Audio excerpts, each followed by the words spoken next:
Hello friends, आज के video में आप सभी का स्वागत है। आज हम पढ़ने वाले हैं क्लास 10th मैथ का तीसरा चैप्टर, जिसका नाम है दो चर वाले रैखिक समीकरण युग्म।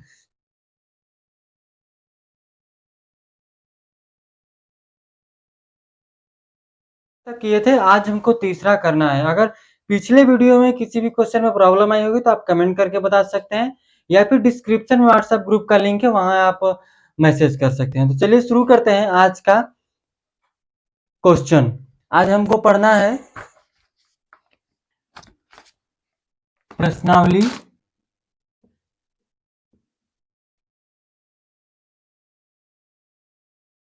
3.4। इसमें क्या देखना है? दूसरे का तीसरा क्वेश्चन। दूसरा बोला क्या है आपका? निम्न समस्याओं में रैखिक समीकरण युग्म बनाइए और उनके हल विलोपन विधि से कीजिए। हम ये नहीं लिख रहे हैं, बस इसका तीसरा क्वेश्चन लिखेंगे। इसमें देखिए क्या बोला है कि दो अंकों की संख्या, दो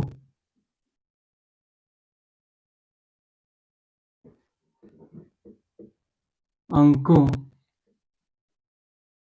की संख्या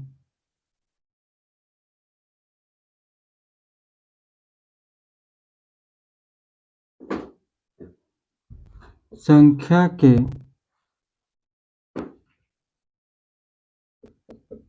अंकों का योग 9 है। इस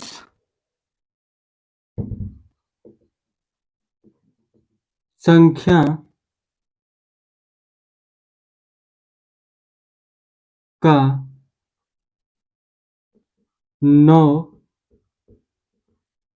गुना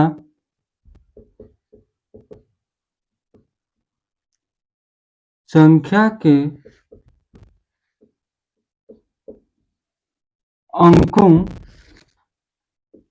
को पलटने से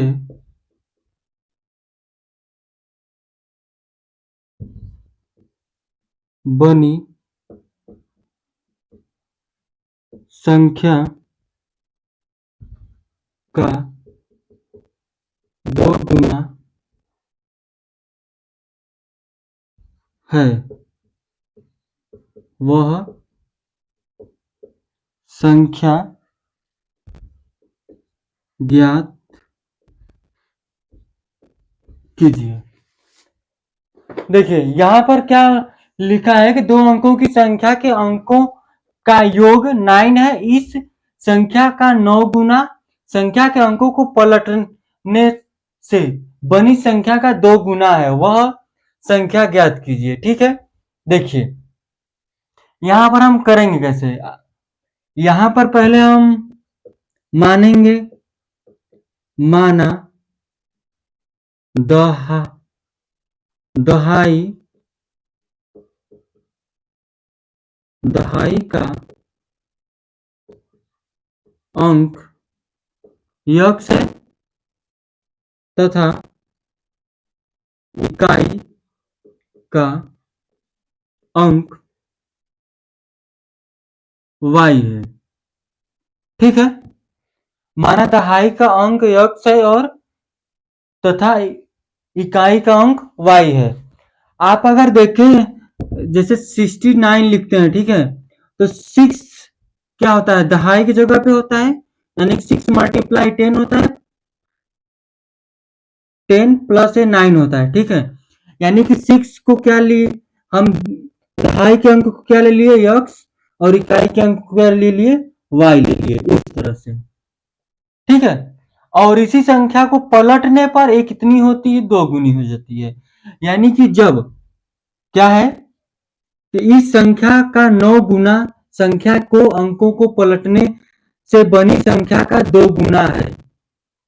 देखिए पहले इसको देख लीजिए। बोला है दो अंकों की संख्या के योग, अंकों का योग कितना है? 9 है। ये दोनों संख्याओं का योग कितना है? x plus y equal to 9 है। ये समीकरण 1 ले लीजिए, ठीक है।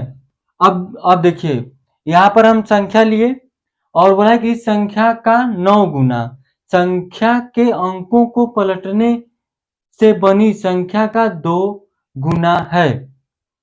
तो पलटने से बनी संख्या का 2 गुना कौन है? यह है। तो 2 गुना किसको करेंगे? y, इसको हम पलट दिए, y मल्टीप्लाई 10 प्लस x हो गया, यानी इसको हम इधर कर दिए 69 कर दिए, तो ये क्या है 96 कर दिए यहाँ पर। तो ये तो 9 किसके जगह पे, दहा, इसके जगह पे आ गया ना, दहाई की जगह पे, तो y मल्टीप्लाई 10 प्लस x होगा, इस तरह से होगा।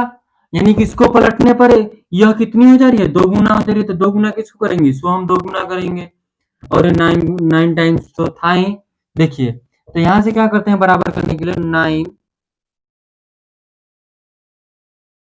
यह नहीं है, 9 तो ये है ना, 9 गुना, और ये तो यह 2 गुना। तो यहां से हो जाएगा x 10x plus y 9 multiply 2 10y, यहां से हो जाएगा प्लस x, इस तरह से होगा। यहां देखिए, इसको हम हल कर लेते हैं, इसका अंदर मल्टीप्लाई कीजिए, यहां से इसको मल्टीप्लाई करेंगे तो आ जाएगा 90 x 9y equal to 20y plus 2x, यहां से हो जाएगा। यहां देखिए, इस साइड प्लस है, इधर जाएगा तो क्या हो जाएगा? माइनस, और इधर प्लस हो जाएगा तो क्या हो जाएगा? माइनस। यहां से देखिए, इसको इधर लेते हैं, 90x minus 2x equal to 20y minus 9y, ठीक है। यहां से इधर देख लीजिए, यहां से इसको माइनस करते हैं तो कितना हो जाएगा? 90 में से 2 माइनस करेंगे तो कितना बचेगा? 88, 88x इक्वल टू, यहाँ देखिए 20y है और माइनस कर रहे हैं 9, कितना बचेगा आपका? 11y। इस तरह से क्या हो गया? 11y। यहां से इसको इधर लाइए, 88x minus 11y equal to 0 हो गया, इस तरह से। आप यहां से चाहेंगे तो 11 यहां से कामा ले सकते हैं, यहां से 11 कामा लिए, 8x हो गया, 8x माइनस यहां से y इक्वल टू 0। यह 11 इसके साथ अब गुणा में भाग में जाएगा तो 0 हो जाएगा, तो 8x minus y equal to 0 आ गया। समीकरण हम 2 ले लिए। अब क्या करते हैं, समीकरण 1 और समीकरण 2 से जोड़ते हैं, क्योंकि यहां देखिए प्लस में है और ये माइनस में है, जोड़ेंगे तो कट जाएगा। तो लिखेंगे यहां से समीकरण 1 और 2 को जोड़ने पर, समीकरण 1 और समीकरण 2 को जोड़ने पर, समीकरण 1 क्या है यहाँ पर? x plus y equal to 9, और दूसरा समीकरण है 8x minus Y equal to 0। यहां से देखिए हम जोड़ रहे हैं, ये इससे कैंसिल हो जाएगा कि ये प्लस और ये माइनस है। यहां से क्या हो जाएगा? 9x इक्वल टू, यहां से 9 हो जाएगा, तो x equal to 9/9 equal to 1, इस तरह से, ठीक है। x इक्वल टू 1 हो गया। अब देखिए x इक्वल टू 1 हुआ यहाँ पर। अब देखिए 1 का मान हम समीकरण 1 या समीकरण 2 में रख लेते हैं, x का मान लिखेंगे, x का मान समीकरण 1 में रखने पर, तो यहां देखिए क्या जाएगा, किसका मान हम रख रहे हैं? x का मान समीकरण 1 में। तो x plus y equal to क्या है? 0 है। x के जगह हम 1 रख रहे हैं, 1 प्लस वाई इक्वल टू 0, ठीक है। यह जाएगा इधर,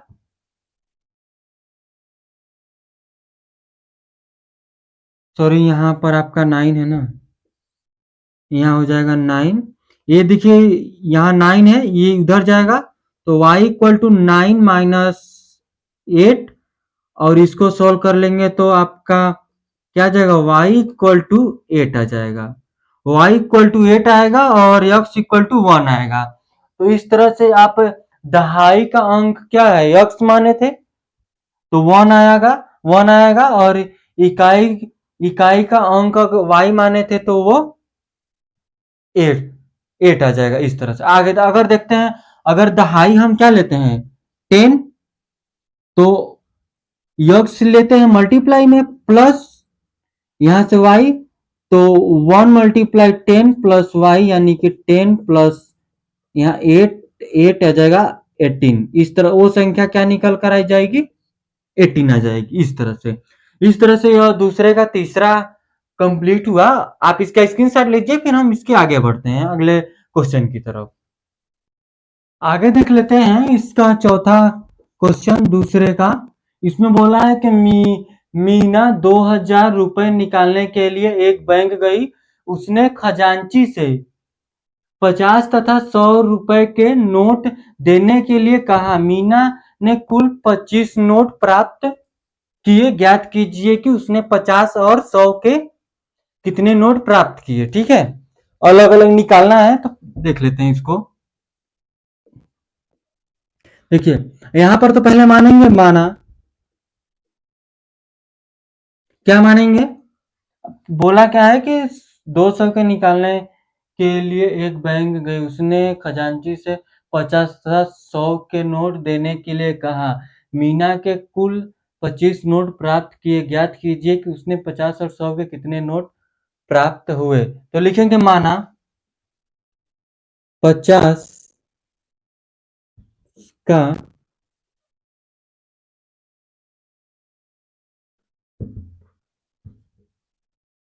कुल नोट यक्स है, माना 50 का कुल नोट यक्स तथा 100 का कुल नोट क्या है, वाई है। ठीक है, तो बोला है कि उसने कुल कितने नोट लिए, 25 नोट लिए। टोटल कितने नोट लिए, एक्स प्लस वाई मिलाकर कितने नोट लिए, 25 नोट लिए।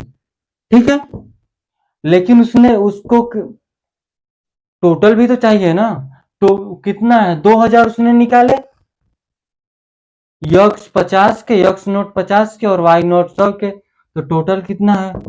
तो करेंगे यक्स हम 50 माने हैं तो यहां पर लिख लेंगे 15 यक्स प्लस 100 इक्वल टू 2000।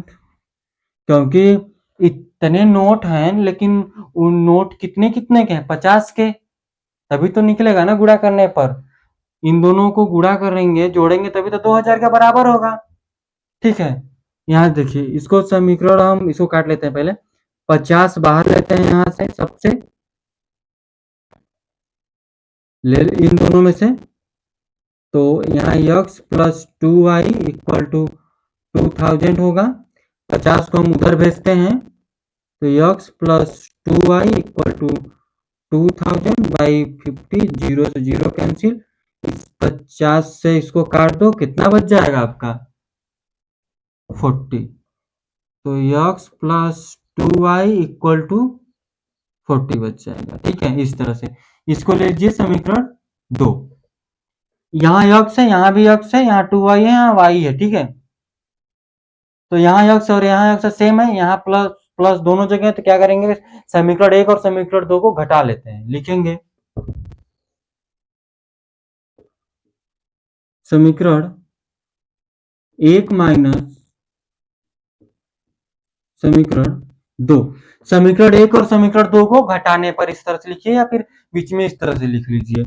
लिखेंगे x plus y equal to 25, x plus 2y equal to 40। Minus minus minus एक कैंसिल हो जाएगा क्योंकि प्लस माइनस जीरो, यहाँ माइनस यहाँ प्लस है तो हो जाएगा यहाँ y माइनस का, यहाँ से माइनस का बच जाएगा आपका 25। सॉरी देखिए हम 40 में से माइनस कर रहे हैं इतना, इसको 1 दिया तो 5 बच जाए, 10 होगा, यहाँ से 3 में से 2 जाएगा तो 1 बचेगा ना, इस तरह से हो जाएगा।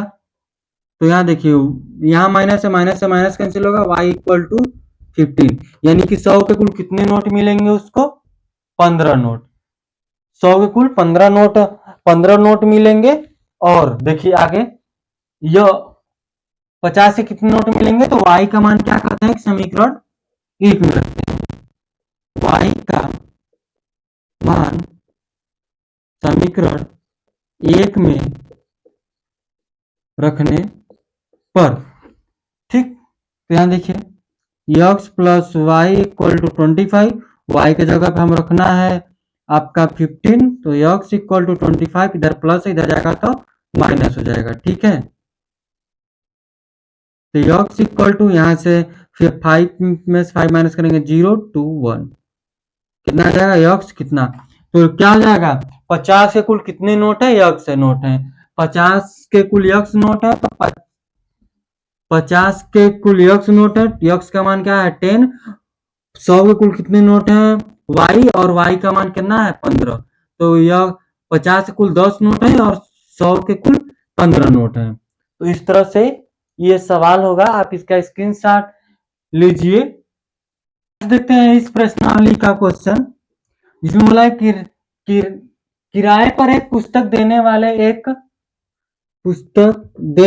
एक पुस्तकालय का प्रथम तीन है 3 दिनों का एक नियत किराया है, तथा उसके बाद पुस्तक अतिरिक्त दिन का अलग किराया सरिता ने 7 दिनों तक एक पुस्तक रखने के लिए 27 रुपए अदा की, जबकि सुशी ने एक पुस्तक 5 दिनों तक रखने के लिए 21 रुपए अदा किए। तो नियत किराया तथा प्रत्येक अतिरिक्त दिन का किराया ज्ञात कीजिए, ठीक है। देखिए यहाँ पर हल करते हैं इसको, यहाँ पर बोला है अतिरिक्त किराया और नियत किराया, तो लिखेंगे माना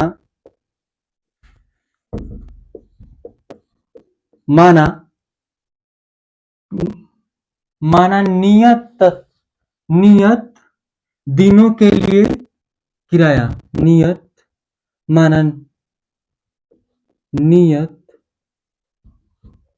3 दिनों का किराया यक्स है, माना नियत दिनों के लिए किराया कितना है, यक्स है। अतिरिक्त किराया कितना है आपका, अतिरिक्त दिनों का किराया y है। अतिरिक्त दिनों के लिए किराया क्या है, y है। यक्स दिन, जब देखिए जब 3 दिन ले गया तो यक्स रुपए उसने दिया, ठीक है, प्लस फिर बोला है कि प्रथम 3 दिनों के लिए का एक नियत किराया है, तथा उसके बाद प्रत्येक अतिरिक्त दिन का अलग किराया है, ठीक है। तो सरिता ने 7 दिन तक एक पुस्तक रखने के लिए 27 रुपए दिए, तो जब यक्स उसने 3 दिन रखा तो यक्स रुपए दिया, 7 दिन जब रखेगी तो वाई रुपए देगी, तो 7y, और दोनों का मिलाकर कितना हो रहा है 27। इसको समीकरण हम क्या लेंगे 1, क्या लेंगे समीकरण 1। आगे देखिए, और जो जबकि सुशी ने एक पुस्तक 5 दिनों तक रखने के लिए, जब उसने 3 दिन रखा तो x रुपए, 5 दिन रखेगी तो मल्टीप्लाई y, यानी कि y रुपए एक, फिर उसके बाद इक्वल टू नियत किराया है इसलिए हम x रख रहे हैं, यहाँ पर 5 से गुणा इसलिए कर रहे हैं क्योंकि अतिरिक्त किराया लग रहा है, y अतिरिक्त किराया लिया है और रोज बढ़ रहा है ना, एक दिन करके बढ़ रहा है, नियत किराया x था, x ही रुपए हुआ, ठीक है। देखिए कुल कितने रुपए दिए इसने 21 रुपए, इसको लीजिए समीकरण 2, क्या लेंगे समीकरण 2। अब लिखते हैं समीकरण 1 और समीकरण 2 को, यहाँ भी x है और यहाँ भी x है, घटाने को लिख लेते हैं क्योंकि दोनों प्लस में है। लिखते हैं समीकरण 1 माइनस समीकरण 2, समीकरण 2। तो x plus y equal to 27, x 7y है, 7 है ना, यहाँ पर 5y इक्वल टू 21, यहाँ से आपका 27 है, ए माइनस ए माइनस ए माइनस, माइनस से माइनस कैंसिल, यहाँ से बचेगा 2y इक्वल टू हो जाएगा यहाँ से 6। तो y इक्वल टू कितना हो जाएगा आपका, y इक्वल टू यहाँ से हो जाएगा उसका 3। y इक्वल टू कितना आ जाएगा, 3 आ जाएगा। ठीक है, तो अतिरिक्त दिनों का किराया 3 हो जाएगा। अगर x का वैल्यू फाइंड करते हैं तो भी कर लेते हैं, लिखेंगे y का मान समीकरण 1 में रखने पर, ठीक है। तो x प्लस 27 इक्वल टू 27, 7 है, 77y है। x का वैल्यू की, x के जगह पे हमको y की जगह पे क्या रखना है, 3। y का मान तो 7 मल्टीप्लाई 3 इक्वल टू 27, तो x इक्वल टू 27 माइनस, ये 2 3 जा 7 3 जा हो जाएगा 21, और 21 इधर आएगा तो माइनस, x इक्वल टू क्या जाएगा आपका 6 हो जाएगा। तो x का मान क्या आएगा, यहाँ से 6 आ जाएगा। x का वैल्यू क्या आ जाएगा 6, और इसका वैल्यू क्या आ जाएगा 3 हो जाएगा। तो इस तरह से हम यहाँ पे करेंगे। अगर देखेंगे तो प्रत्येक बोला था कि नियत अदा किया, नियत किराया तथा प्रत्येक अतिरिक्त दिन का किराया ज्ञात कीजिए। तो अतिरिक्त किराया 3 रुपए होगा और नियत किराया क्या है 6 रुपए। इस तरह से यह निकलेगा। आगे हम चलते हैं, अगला उदाहरण करते हैं जिसमें हम वज्र गुणनखंड विधि देखेंगे। ठीक है, आप इसका स्क्रीनशॉट लीजिए, फिर हम आगे बढ़ते हैं। आप लोग स्क्रीनशॉट ले चुके होंगे तो इसको हम इरेज करते हैं, फिर हम आगे बढ़ेंगे इसको।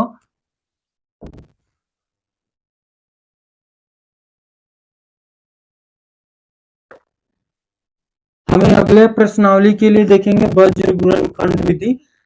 किसी किसी के सिलेबस में होगा, किसी के नहीं होगा, तो इसको भी हम देख लेते हैं। इसमें कैसे कैसे सवाल आएंगे उस देखेंगे। देखिए पहले आपका क्या है, पहले देखिए, लिखने से पहले हम बता दें कि जो दो चरण रैखिक समीकरण आएंगे उसी में ये फॉर्मूला यूज होगा। ठीक है, तो चलिए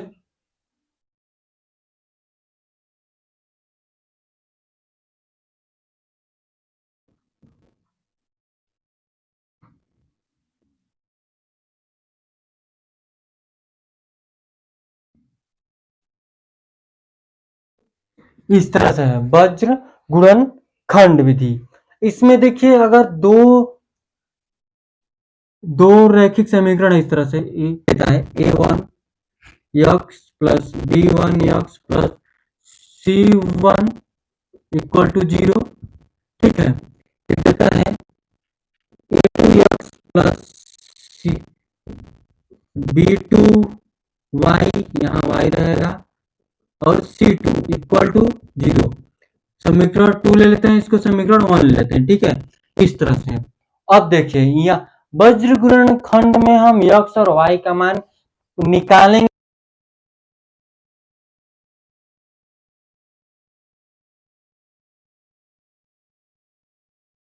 ठीक है, x के नीचे क्या लिखेंगे, a1 बाई a2, इसके नीचे लिखेंगे b1 बाई b2,